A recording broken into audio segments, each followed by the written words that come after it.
In the name of the Father, and the Son, and the Holy Spirit. Christ is in our midst. He is and ever shall be. Today's gospel, the healing of the hemorrhaging woman and the raising of the dead child, is one of my favorite gospel passages because there is just so much detail here that gives us a very clear picture as to what it was like when Jesus walked in the flesh. The way St. Luke describes the scene, you can practically feel and hear the crowd clamoring to see and touch Jesus. This passage offers so many perspectives for contemplation that we could spend hours discussing it. We could talk about the healing. We could look at the raising of the girl from the dead. We could examine the reaction of the crowds, her parents, the people who mocked Jesus. However, in light of today's commemorations, especially the life of St. Nektarios, I've chosen to focus on verses 44 through 46, on the sick woman touching Jesus' hem, and the short dialogue between Jesus and Peter. Who touched me? I know power went out from me. The importance of this statement can never be underestimated. Starting with the gospel, Jesus is called to heal a dying girl, but the story is interrupted by the woman with the hemorrhage who touches Jesus' garment and is healed when power leaves him and flows into her, effecting the healing. Jesus is quoted as saying, "Ipsa to mutis, ego gar egnon thina min excelthus sanapimo," meaning, someone touched me, for I perceive that power has gone out from me. Not because he didn't know the person, but because he wanted to demonstrate to the crowd what the power of courageous faith can do. Does Jesus not say in another passage, "Ask and you shall receive, seek and you shall find, knock and it shall be opened to you"? Matthew chapter 7, verses 7 and 8. And in another passage, the gospel says that Jesus could only perform a few miracles because of the lack of faith of the people. Matthew 13:58. So here we have a case of exceptional faith and trust from this sick woman who believed that she would be healed, even if she could only just touch the hem of his garment. May we all have that kind of faith. Also, let us realize that touching the hem of Jesus' garment is not even directly touching his body, but is an indirect contact through material medium, demonstrating the flow of divine power. The garment of Jesus becomes what we would call a grace-bearing object, because through physical contact with the body of Jesus, it picks up or acquires divine energy. While this is in itself a remarkable manifestation of grace which affects healing in this one person, it is even more remarkable that God has chosen to employ material creation in our healing and spiritual restoration. Jesus says that he perceives power has gone out of him.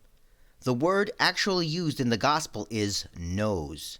Jesus knows from the experience of what it feels like with his humanity in his perception to have divine power go out of him, not just from touching or being touched during the many miracles he performed, but from something that most of us don't realize, his baptism at Theophany.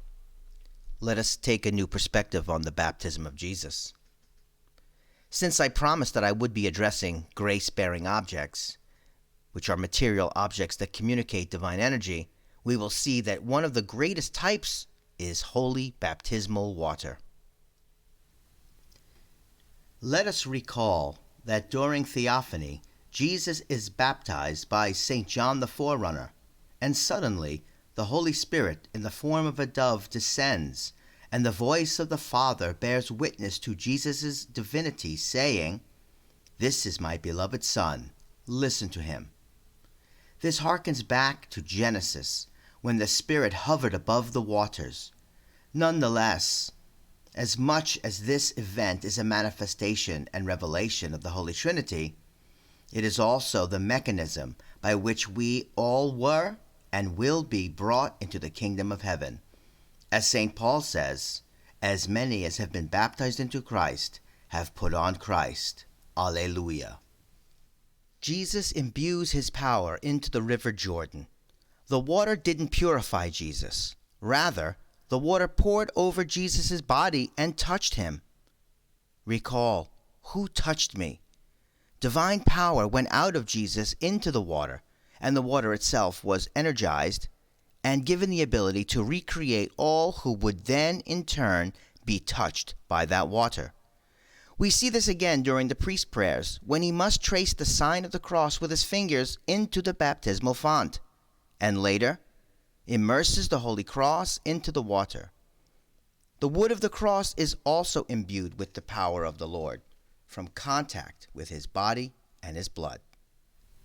The water is being charged with the same divine energy as theophany, and we are made holy, clean, and spiritually renewed by being immersed in it. It is well within the tradition of our church to venerate grace-bearing objects such as icons and crosses and relics of saints. We touch them, and we kiss them, and we venerate them, not because we are ignorant and don't know what idolatry is, but because we are supremely well informed about the mechanics of the transfer of grace, and we do not call evil what is holy, like the deceived heterodox do. God doesn't just save humanity, but he restores all creation, including the material world, which was also corrupted by the fall.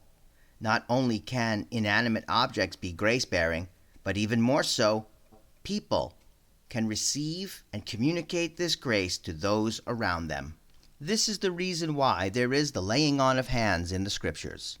The practice of the laying on of hands appears throughout the Bible, with Scriptures describing its use for healing by Jesus and his apostles, imparting the Holy Spirit, commissioning leaders, and offering blessings. In the Old Testament, Moses laid his hands on Joshua to transfer authority and wisdom. In the New Testament, this act became a visible way to confirm spiritual gifts and ordain clergy. Since today is the 105th anniversary of the repose of Saint Nektarios, who died in 1920, we will briefly recount one of his most famous miracles, which is the first one recorded after he died. When the saint's body was being changed and prepared for burial, his woolen undershirt was placed on the bed of a paralyzed man in the same room in the hospital with him. The paralyzed man, having touched the hem of St. Nektarios' garment, was instantaneously healed, and he began to shout that the shirt had miraculous energy. He then began to stand and walk around the hospital room. You will recall that this was one of the last scenes in the beautiful movie Man of God about St. Nektarios' life.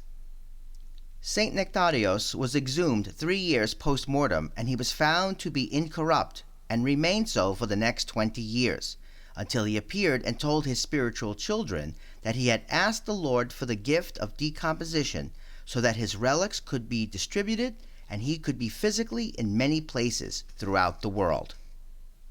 The sweet-smelling fragrance of Christ in 2 Corinthians 2:15 remained with his relics and artifacts, and according to all official records, the sweet scent never dissipates on any of them that have touched his relics. It remains that way to this day, as we sing, "Rejoice, thou who works many miracles by the power of God." The St. Nektarios Monastery in Roscoe, New York, houses a large relic of St. Nektarios, which is one of his ribs. This relic is kept in a reliquary and is available for veneration by visitors, and people smell the divine fragrance all the time. The monastery obtained this relic after the saint's relics were divided and distributed to various churches around the world following the discovery of his incorrupt body in 1953. In conclusion, let us return back to today's gospel and the Lord's question, "Who touched me?" and received grace and healing through the grace-bearing persons and objects which are like the hem of my garment. The answer is, we all did. And the Lord will say to you, "Daughters and sons, be of good cheer, be courageous, your faith has made you well. Go in peace." Through the prayers of St. Nektarios and all the saints commemorated today and every day, pray for us. In the name of the Father, and the Son, and the Holy Spirit, Christ is in our midst. He is and ever shall be.